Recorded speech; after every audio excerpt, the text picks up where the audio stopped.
Let's fast forward to that night. How does this go down on the night that it happened?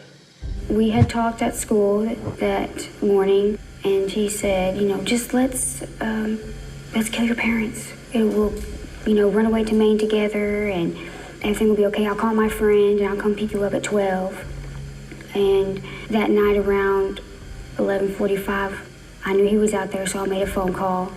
I said, where are you at? And he said, well, hurry up and get out here, and hung up. So I walked out the house and picked up my little dog Buddy and was petting him all the way to the end of the driveway. Before I knew it, there was a car that came, and it was Bobby and Charles. So you're outside, and he says, I'm here to kill your parents, so what happened? I go to get in the car, have no shoes on, no nothing, and he's griping at me for not having, being ready, and not having my bags or anything. Then we drive down to this rundown church. We were trying to get out of it. Oh, we'll just run away.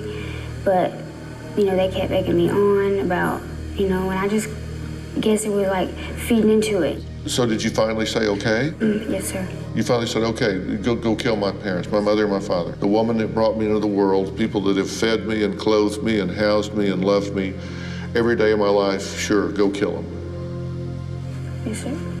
All right, Greg, what do you got? So my notes right here say, with all the emotion of a snake, you're talking about this whole thing that is getting your parents killed. Typically, we associate what's going to happen when you're talking about the act of having your parents killed with shame. And if you go look today and you try to study shame, there's no universal single set of things that people will agree are indicators of shame. But one of the things that we do know is typically people break eye contact. They will try to hide something. They may show embarrassment or sadness or a combination of other emotions. Usually one of my great indicators in pre-confession is chin protecting the throat, because that is when people start to show shame. We don't see any of that. Her chin is up. The only shame I see in her is disappointing Dr. Phil at one point here. That's a really creepy place for that disappointment to be. But you can see it, kind of that drop to the sides of her mouth, and that when she realizes that he's judging her because. Walk through, she's doing that romance, her eyes are riveted. She doesn't break eye contact. There's a lot of her talking with her chin up and her eyes locked, pulled down corners of her mouth. But when she starts to tell the story, interestingly, she's storytelling about being griped at and those pieces.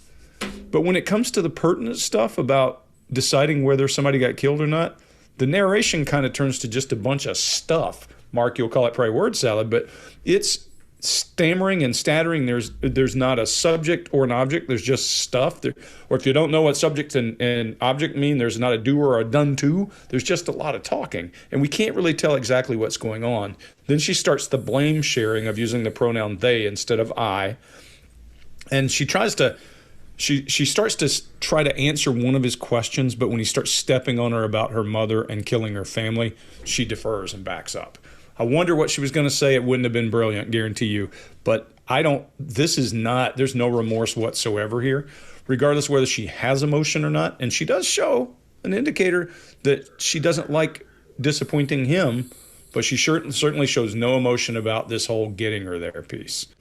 If you like this video, get the full body language breakdown and analysis on our main channel by clicking this video right here.